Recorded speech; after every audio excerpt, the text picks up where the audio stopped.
have our Piedmont Healthcare present our program today on tips on how our businesses and consumers, as we go to reopen, when you have additional customers coming into your shop.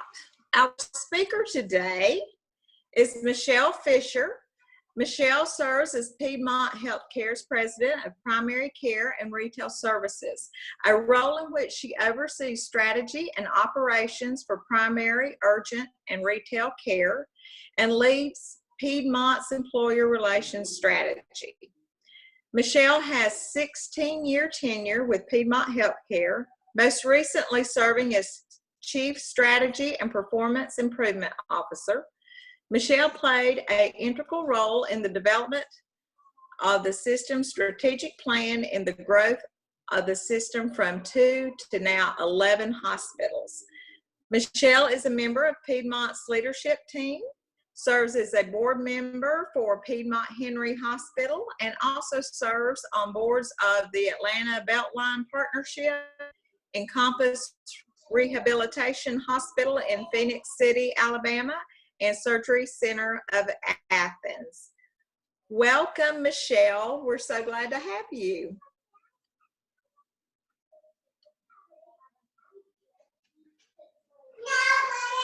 You're muted. I'm not sure which one you are. Huh? Michelle is muted. I wanted to make sure she knew that. Oh, okay. Michelle, can you unmute? Okay, can you hear me now? Yes. You can. Okay. Hold on just one second.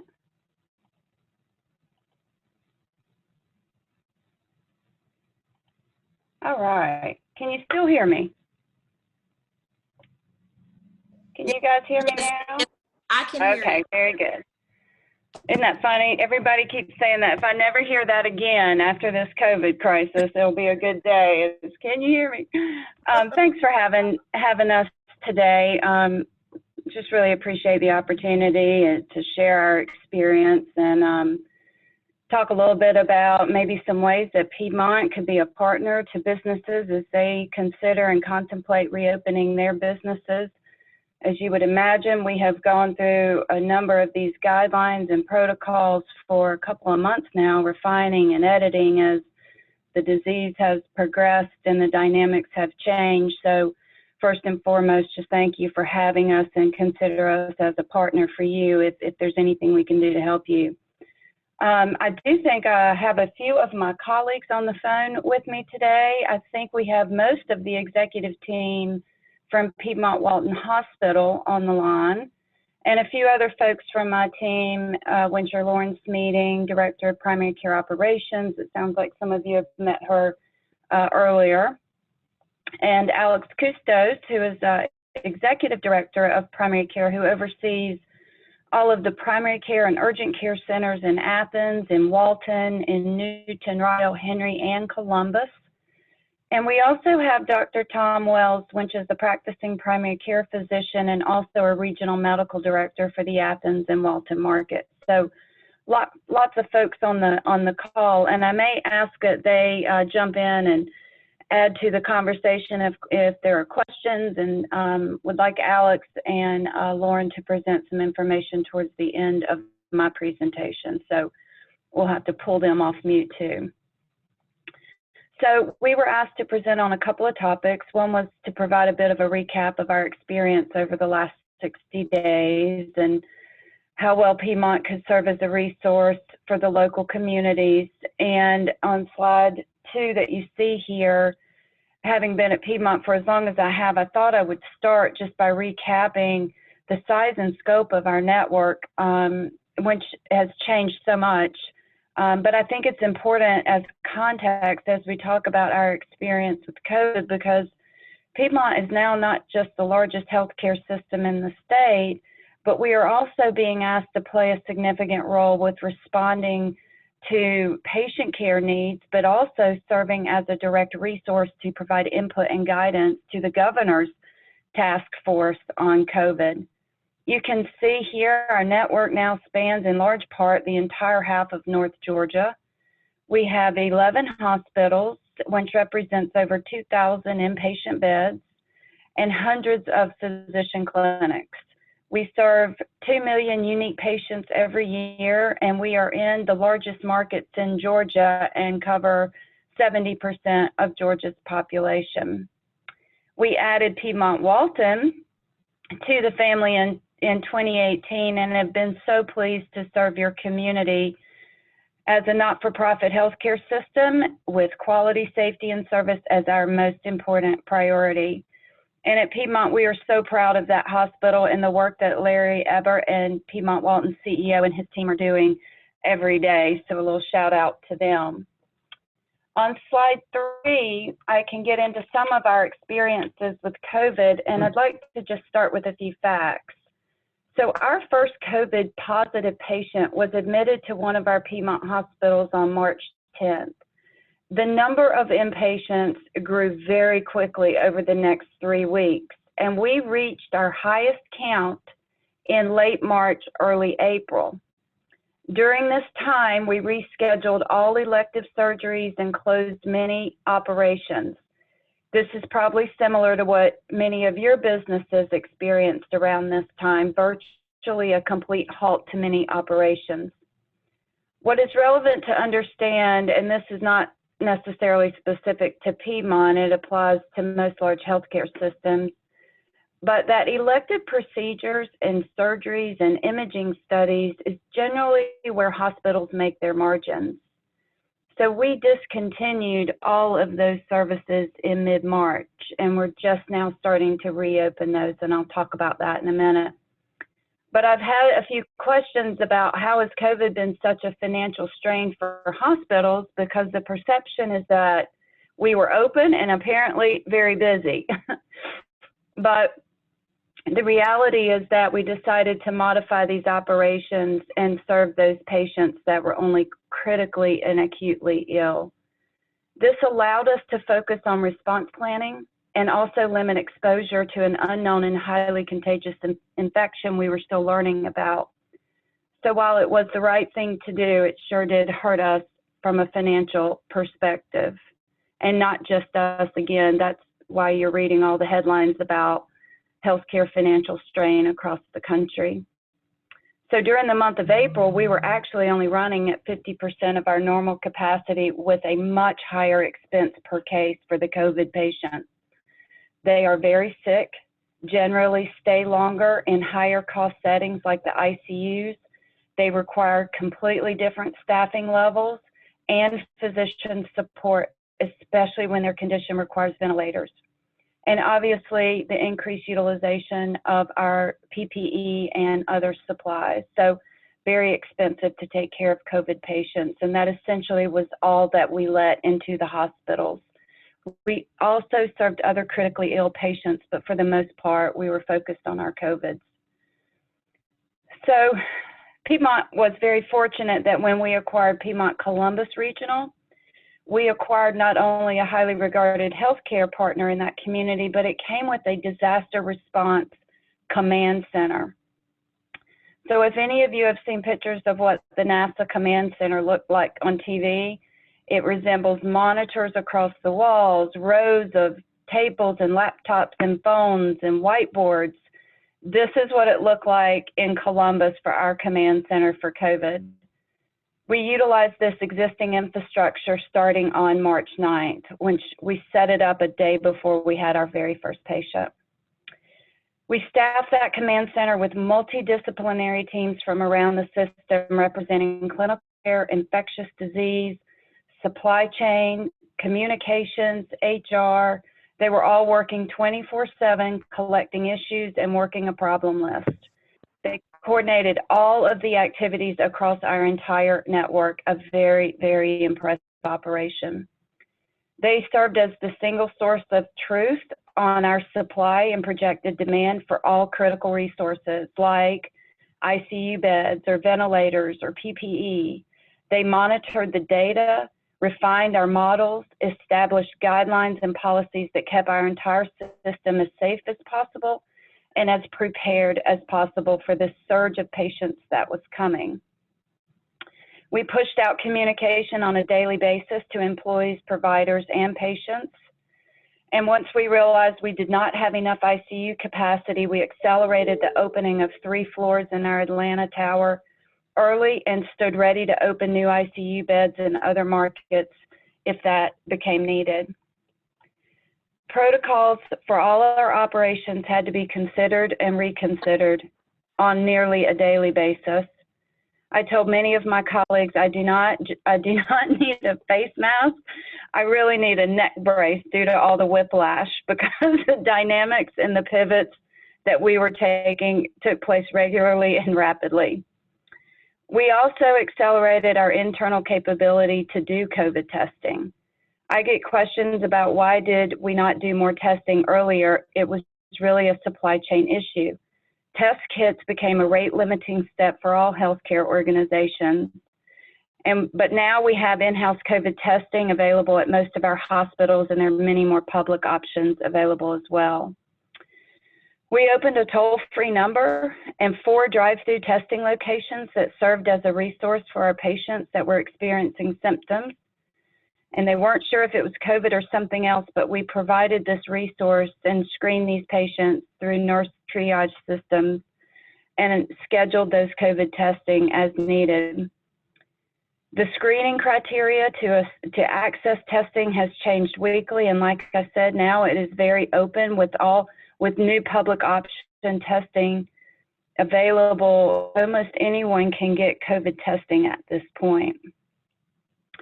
So this brings us to where we are now, and I think where we all are now, the road to recovery. One concern that started to present itself in the later part of April is that the services that we discontinued in March because we said that they were like elective or perhaps not essential, were now becoming important to address. When you're sick, even if you're not COVID sick, you need to be able to access healthcare services and see your doctor. So our decision a couple of weeks ago was that we had to return to being a healthcare resource for our communities in total. But we had to do that very carefully and reopen in a new way of operating. We launched another command center focused solely on returning to work. We established gating criteria for every hospital and every service that had to achieve before they were approved to resume operations. We discussed this regularly with other large healthcare systems so that we were not sending mixed messages to the community. We were collaborating across the market. The financial recovery, I will tell you, will take much longer. As there continues to be funds provided by the federal government, it will help offset some of the operating losses and cash flow issues this crisis has created. But there is still a lingering concern in the community about going anywhere near a healthcare facility for the near term. That's why you're reading about expense reduction initiatives that are also happening within healthcare organizations across the country. The volumes are not what they were pre-COVID. I'll tell you, in primary care right now, we're about at 65% of our pre-COVID volumes, but we're ramping up. And it is safe to come see your physicians. We have those protocols and procedures in place now. So on the next slide, suffice it to say that for the past 2 months, it's felt like 2 years, but we've learned a lot. We've implemented a lot of changes, and we want to help provide any support to our communities as we're all facing similar challenges. We've actually started to put together a checklist to consider when returning to business, and I can go through some highlights and some tips. The first is to make sure your business has the necessary infrastructure behind the scenes. So, like I said before, we spent a lot of time reviewing current policies and procedures and setting out a communication cascade that became critical to our return to business safely. Employees and customers want clarification and want to know what to expect. Underpinning this is the need for this requires a structure that supports policy development and decision making. I mentioned earlier that we set up a command center, so when decisions got made, they got cascaded throughout the entire organization. We tried to make as many decisions centrally as we could to limit the variability throughout the network. But regardless of your size and locations, decisions have to be made quickly, and you have to have some flexibility. Like I said before, we modified policies and procedures on a weekly basis as the situation evolved. So communication is key. And we found that there's a fine line to not overwhelm your employees or customers, but also to make sure that they're prepared for what to expect and any changes in your operations and what it might mean for them as customers. For example, in primary care offices and in our hospitals, we expect all of our patients to come wearing a mask. If they do not have a mask and we cannot supply them one, they will be asked to reschedule their services. This is a safety protocol that we have put into place. But to implement that across all of our locations, hundreds of locations, this takes employee, provider, and patient communication strategies that are coordinated centrally and operate daily. At Piedmont, we've used many different modalities. We've done videos from our CEOs. We've sent out emails. Just in the last 3 weeks, we've sent over 1.5 million emails to our patients, updating them on what's happening and transpiring within our system. We've used social media, but all messages are coordinated and they have to be sequenced, or you'll confuse your market and your audience, even if it is your employee audience. So these tips are primarily for business, but the communication is critical for customers. Another example is that we've started a no waiting room policy where patients who were waiting in their cars before entering into physician practices. So this is for our physician practice offices who generally have very small waiting rooms. This, of course, required communication and explanation, not to mention operational workflow changes for us in the practices. But ultimately, our patients understand why we're doing that and are extremely responsive, and they're adhering to these changes. So next, let's get into some clinical components which are around screening and testing of employees. So when to do it, how often to do it, and where to go to quickly assess status. Much of this is new territory to all of us. There are certainly recommendations by many organizations, and yet we know there's going to be flexibility for businesses to make their own decisions about how they want to work within that space. No matter what, we would highly recommend that you have procedures in place for employees to be screened regularly, whether that is taking their temperature and reporting results, self-monitoring, or having someone taking their temperature and recording it as they enter the workplace. These decisions will vary based on the business and the situations, but screening employees on an ongoing basis we would consider important and would recommend that it be included in your procedures for reopening.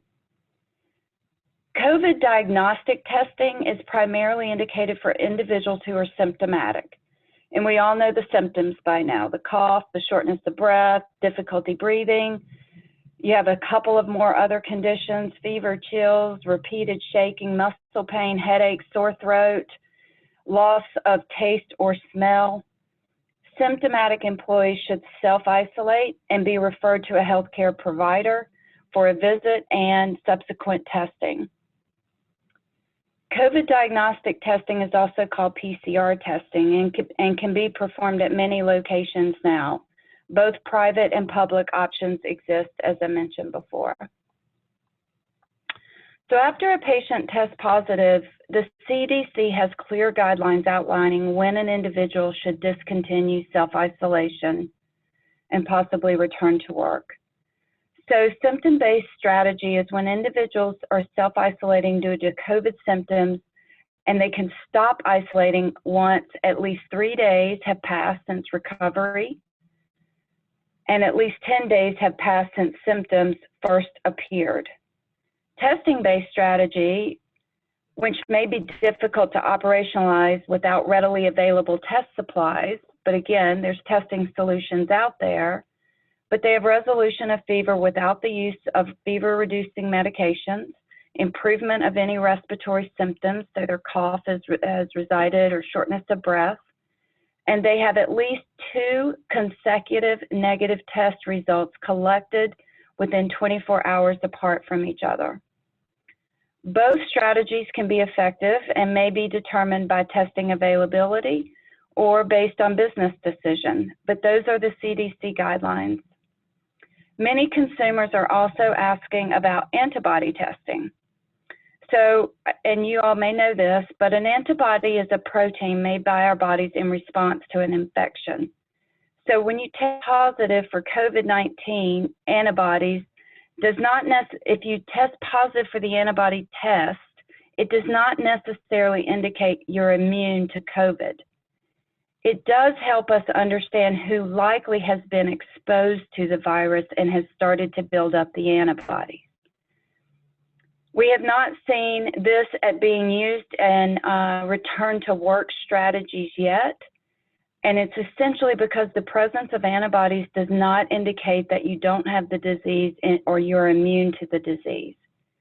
But we'll learn more about these tests and the immunity as part of future strategies for sure. And it does provide some level of information that you may find valuable or your employees may find valuable. Piedmont is currently offering the antibody testing. Lastly, we wanted to highlight some infection prevention strategies, which actually may be some of the most important. And many of you already may be doing this, but a few key highlights. Visual cues for social distancing are important. So spacing chairs out. So you walk in and you see that the chairs are far apart. So the visual cues of what's appropriate. I think everybody's seen in the grocery stores the markings on the floors of where to stand. Use tape if that helps to mark lines on the floor that indicate the 6 feet apart. And it just helps set the stage for your customers when they enter into the business. And frankly, it gives your employees peace of mind that you have a safe environment for them as well. Waiting rooms should be devoid of high-touch items like magazines and reading material and candy bowls and coffee machines. Just clean that out. Hand hygiene for employees and customer will still be key. And encourage your employees, or if you want, you could mandate your employees to wear masks, especially when they're in common workspaces mingling with their colleagues, conference room or in break rooms. And cloth masks are a good option and are generally sufficient to help with the exposure and spread. Next slide. So I asked Lauren to put this into the PowerPoint because I think you could actually print this out if you found this visual to be helpful or educational as you inform your employees about return to work. But this shows you what the probability of the contagion transfer is when you have different scenarios. So if you have a COVID carrier not wearing a mask, but an individual that's not infected wearing it, it's a 70% probability. And you can see the situation changes when the COVID infected patient or carrier encounters someone not wearing a mask, but also not infected. But lastly, when both a carrier as well as a non-infected individual are wearing masks, you can see the possibility dramatically reduced for contagion. And so I just wanted to provide that to you as it may be useful as you continue your education within your organizations. It definitely promotes the importance of wearing masks to prevent exposure. And so next slide. Let me turn this slide over to Alex Custos just to say, thank you for having me as part of the presentation. And I'm certainly available to answer any questions. And if I don't know them, I can tap into some other resources on the call or get back to you. But we also want to be here as a resource you. And that may take some more customized conversations specific to the nature of your business. But I wanted to turn it over to Alex to hit some highlights on some ways in which we might be able to be a partner for you as you reopen your businesses. So I'll turn it over to Alex.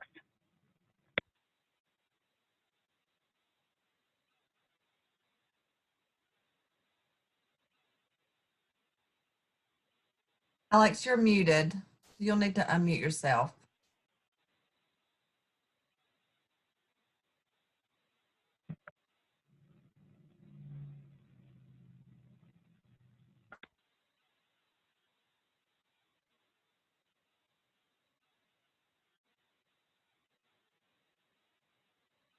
Let's see if I can find you, Alex.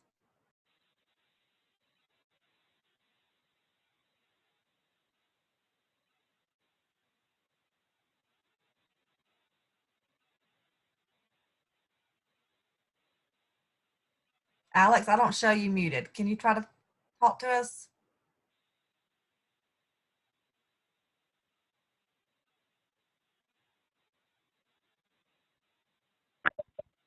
Am I still muted?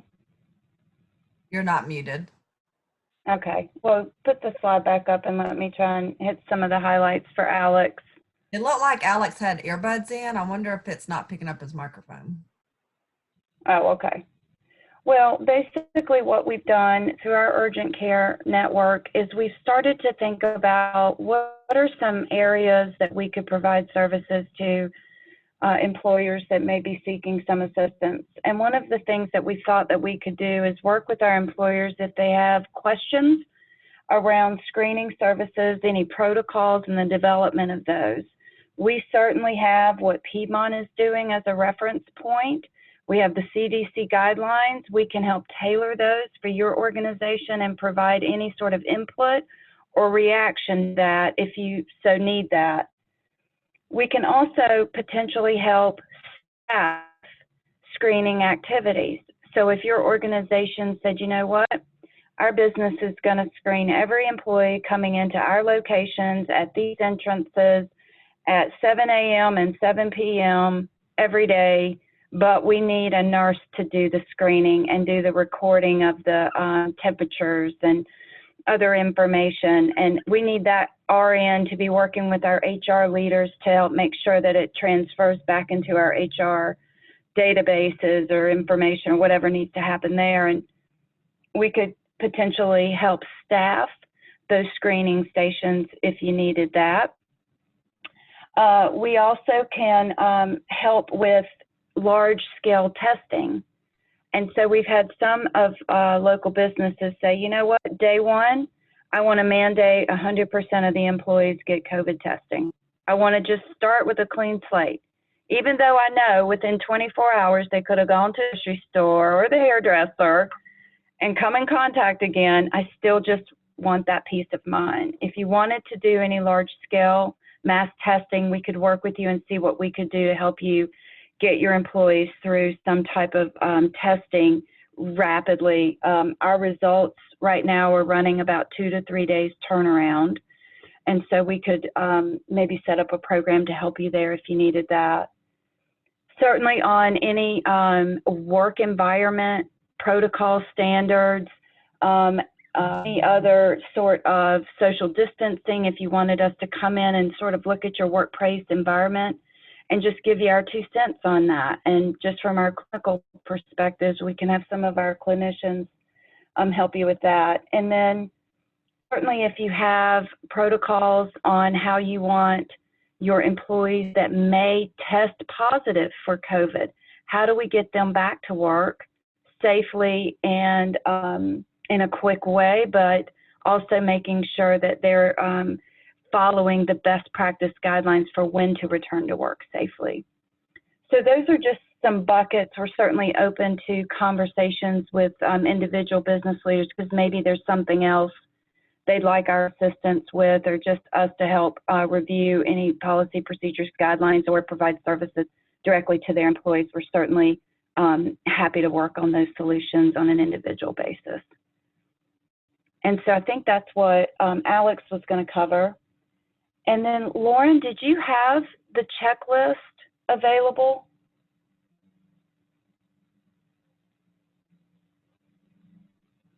I do. And we can get this to Terry. I know Michelle went through a lot of information, and we're trying to sort of synthesize all of these different pieces with a one-stop shop for resources and a checklist.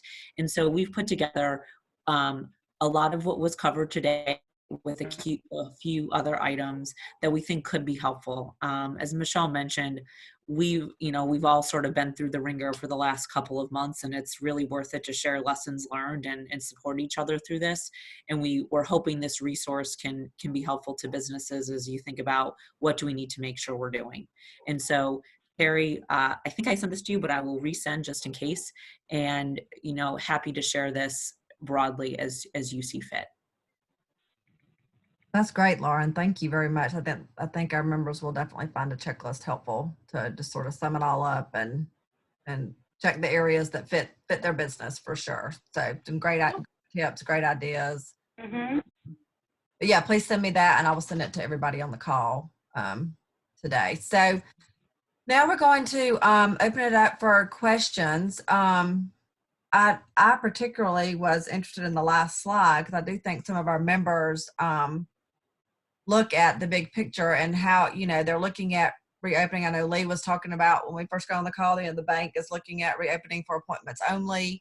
And then when do we open our lobby to the public? I know the chamber, we're like, when do we open back up to the public? When do we, of course, most of our meetings are 10 or more people. So we know we can't do that right now in the state of Georgia, but just what does that look like when you reopen? How do you distance yourself from the person coming in, from the public? And that sort of thing. I think you gave some good tips on that, but your offer to come out and look at business sites, I think is amazing. And hopefully some businesses will up on that. Anybody have any questions? I didn't see any in the chat window. If anybody wants to add any questions in the chat window, just across the bottom of your screen, you'll see chat. Just click there and go ahead and type your questions in, and we will try to. Terry, for me, chat is disabled. It's disabled. Well, let me work on that. Okay, now try it, Donna. You can go ahead and ask your question, but then somebody else try chat while Donna asks us our question. Yep, now it's working. Okay, go ahead and ask. I didn't really have a question. I just noticed the chat was disabled. Well, I thought I disabled it yesterday when we had our political candidate forum because I didn't want the candidates talking to each other. But I thought on the Zoom call it wouldn't be disabled, but I guess it disabled it like on all my Zoom calls. So thank you for trying and let me know that.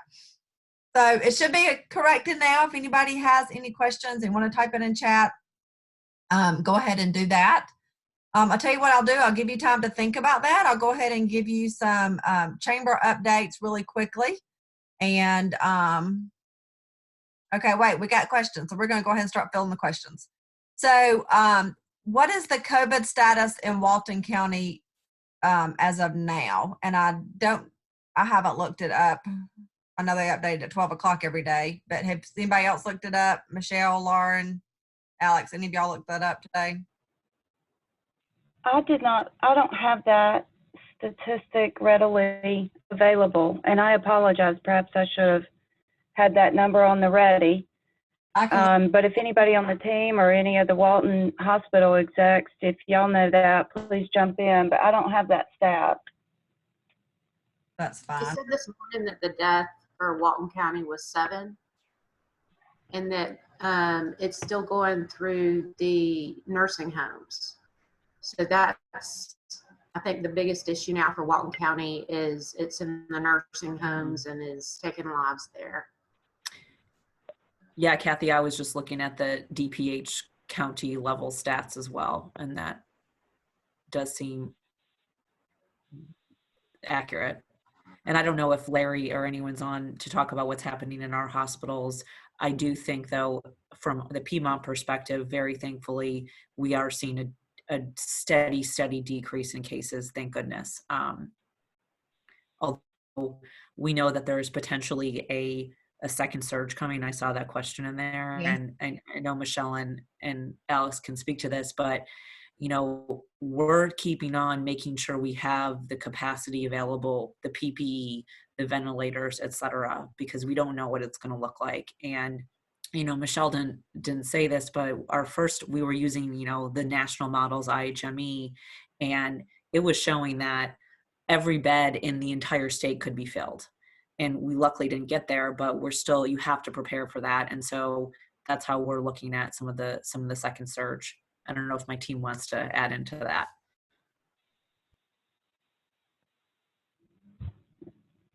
Yeah, I think that's right, Lauren. We're planning for a second surge because there's no information that would suggest that we're not going to have a second surge. We obviously don't have a vaccine, and we know that flu season this fall and winter will likely result in an increase in patients. To the degree of the increase is what we don't know. But I'll tell you, we have put so many things in place in the last 2 months that if we do see a second surge, rest assured, Piedmont will be on the ready to address it, because we're not making this stuff up anymore as we go. We have playbooks, guidelines. We know how to do staffing. We know how to take care of the patients. We'll be very much more prepared should it happen again. But yes, we are planning that it will. Great, thank y'all. We do have another question. If it takes 2 to 3 days for results, should we have employees tested before the 3 days for baseline? Yes. So what I would suggest then is you're probably going to need more than a 3-day return to work process, and so you'll have to communicate to all your employees. You'll have to get them set up with the screening protocols and scheduled for the appointments for the testing. You have to get the testing completed, allow for the turnaround time. Then you've got to review the results and then communicate back out. So that's a process that you're going to have to lay out, and will take longer than obviously 2 to 3 days. And so you'd have to think through that, work with a healthcare partner if you wanted to accelerate that or condense that time frame.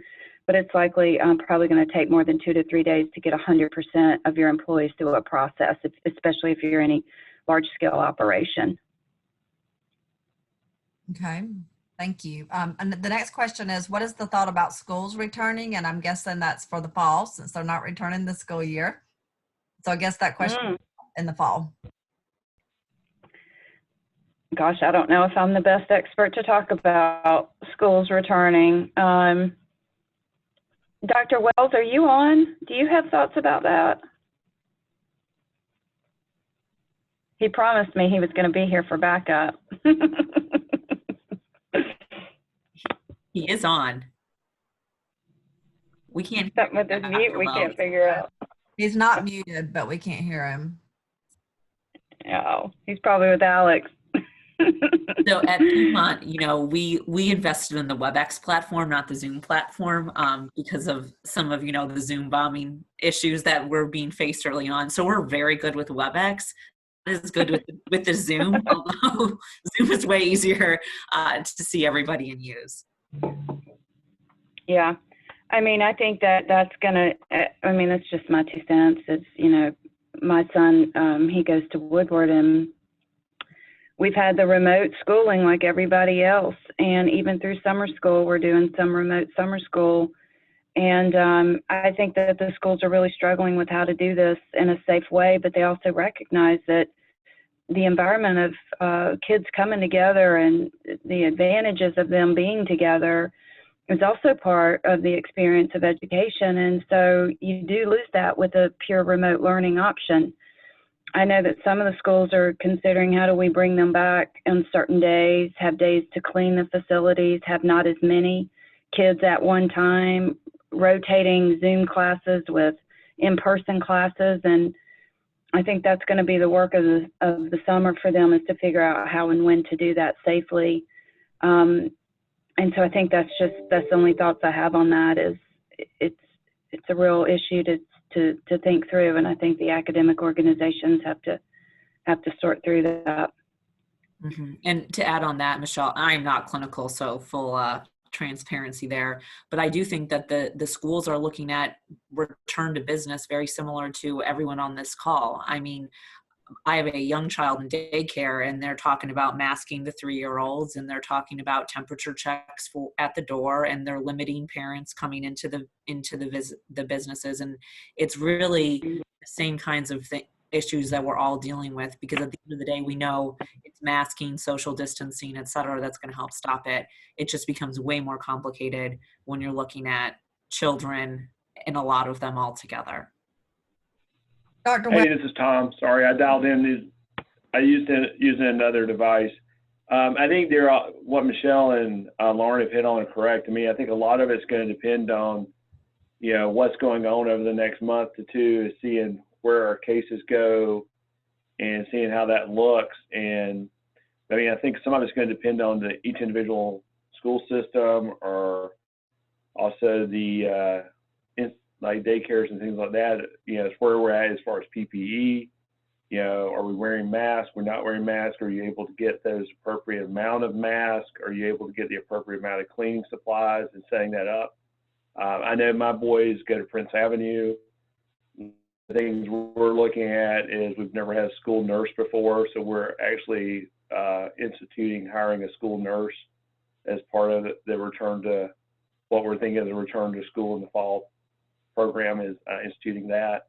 So I think those are the kind of things that schools, should be looking at, or looking at as, adequate supplies around, cleaning and PPE as we go back into the fall, and what, it looks like to have maybe some cohorting of classes if we're still doing so, what social distancing will look like at that time. Great, thank y'all. I know we have Dr. Robbie Hooker from Circle Schools on the call, and I think Dr. Franklin was joining us too, but he might be one of the phone numbers on here. I'm not sure. Dr. Hooker, I don't want to put you on the spot, but do you want to add anything to that? I agree with what Dr. Wells had said. We're taking it, looking at it as we get closer to school. The opening of schools, and there are going to be many options that we may have to offer to parents as to, do you want your child to stay remotely or come in? All of us are talking about the various options. We just don't know until we get closer to opening schools, but we're researching it and communicating with each other as to what we're planning to do once that takes place. Great, thank you so much, Dr. Hooker. Is Dr. Franklin on this call?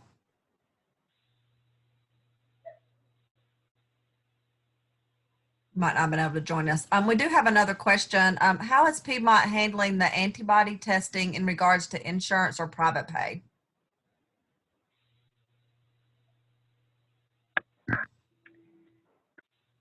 Tom, you want me to take that one, or?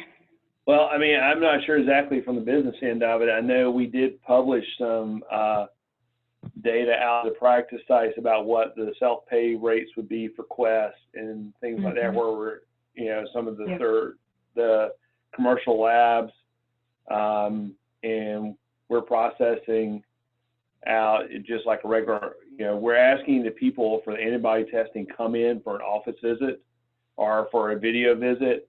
And the reason around that is we want to make sure that everybody understands what the antibody testing is, what that means, and what some of the things that Michelle covered. We don't know about immunity. We want to make sure we let the people know that if you're IgG positive, that this means you've been exposed, you've built up a response to it. But as far as where we know whether immunity is part of that or not, we don't know at this point. So that's the reason we're asking people to come in for a visit, so we're able to give that counseling, answer those questions in person, so that the understanding is there. And I think we are It can be that insurance is covering this. So especially when it's put in as an order from a provider. But a lot of people are electing to do self-pay or go directly to the labs. We do see a benefit in trying to run it through the insurance, and also having a touch point with the provider there. But we are fortunate that a lot of the testing is being covered. Right. Another question, does anyone have a good source to purchase masks, gloves, shoe covers, etc.?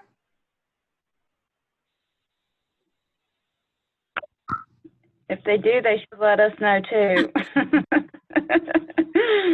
Yeah, it's PPE has really been a challenge, I think, and the uncertainty of the next allocation has caused even more anxiety within the healthcare organizations. And so it seems like there are alternative solutions. We've had many community groups making masks and helping us with those, and they do work. And so there may be some sort of homegrown organizations that want to help businesses get back to operations, and there may be some suppliers that are delivering, but I don't have sort of a list of vendors, but I could definitely follow up with whoever asked that question and connect you with someone in our supply chain that may be more knowledgeable about community resources available for that. But Piedmont is not sort of being a supplier of PPE to local businesses. We can't do that with their not-for-profit status, is give supplies purchased at that not-for-profit back to private business. But what we can do is maybe help connect you if we have resources that know something that could be useful. All right, thank you. I will also resource we were able to get Procure disinfectant from, just to see if they offer any types of things like that. So I'll do some checking on that, Nick, afterwards. Oh, Jeannie's Custom Embroidery says she has lots of options for PPE solutions. So she's got her contact info in the chat window. So Nick, reach out to Jenny. And I think she did mention that the cloth masks are effective for not spreading it, correct? Correct. Mhm. That's right. I mean, what you're finding is with the mask is really not you protecting yourself so much as you're protecting others from exposure from respiratory droplets. And so the double layer mask, cloth masks, are effective in that. Great. Well, thank y'all so much for taking time to talk to our group today.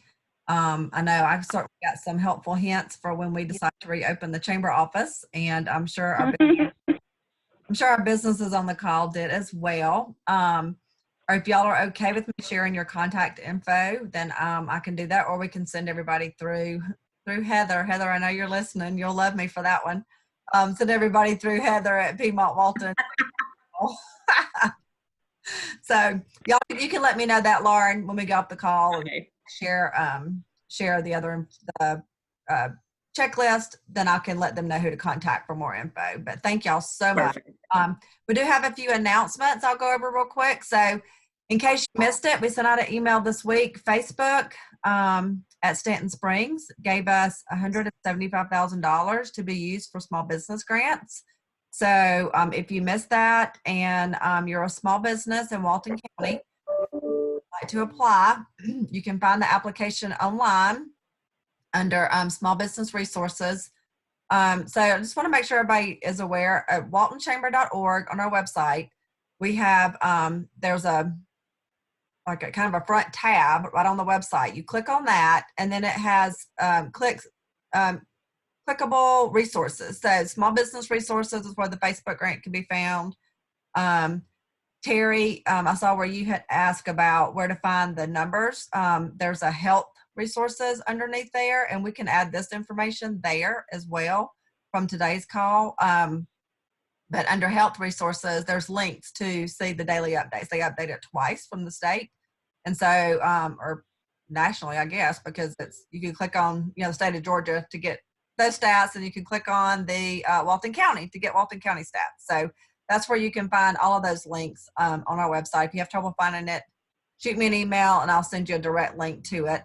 Anyway, the Facebook grants are due by Wednesday, May the 20th. So make sure you get it in on time, and then those will be announced and awarded between June 5th and 12th. We're very thankful for Facebook and this generous donation for sure.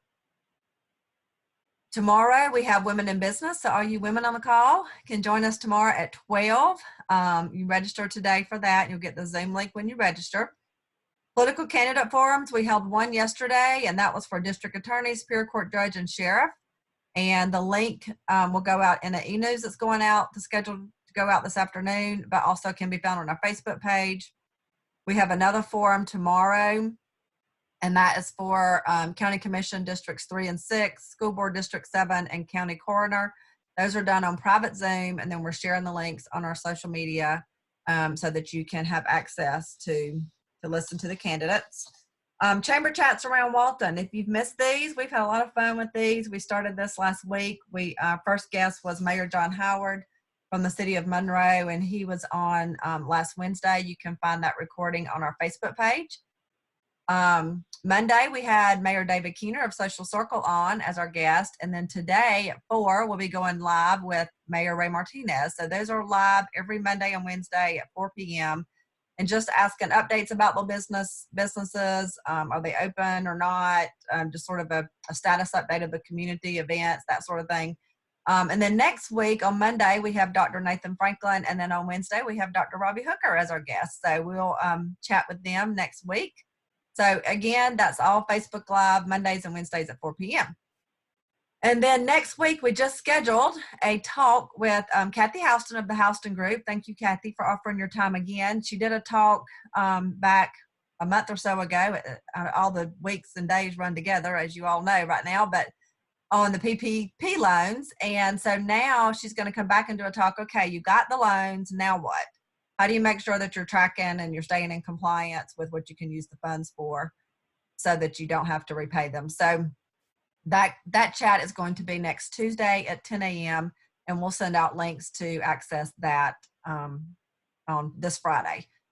One more thing real quick. We have a $250 gift card promotion going right now. If you make a $50 or more donation to a chamber member nonprofit, then you send the receipt to me or proof of donation to staff@waltonchamber.org, then you will be entered into the drawing. We will have the drawing on our virtual Coffee Connections the first Wednesday of June, and that will be for a $250 gift card to the chamber member of your choice.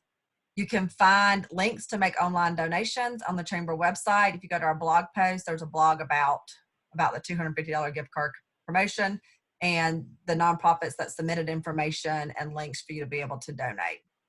We are certainly open to any other ideas that you all have. We're open to helping small businesses in any way that we can during this time. If there's anything we can do to help Piedmont, we certainly are here to do that as well. I know I've been talking to Heather about trying to do a promotion to feed Piedmont on behalf of the chamber membership, to feed their employees. And so we're working with Heather on figuring out a date to do that. Thank you all for being here today on the call. Thank you again to Piedmont Healthcare for speaking to us and giving us these great tips. And we hope that you all have a great Wednesday and a great rest of the week. Thank you all so much. Thank you. Bye-bye.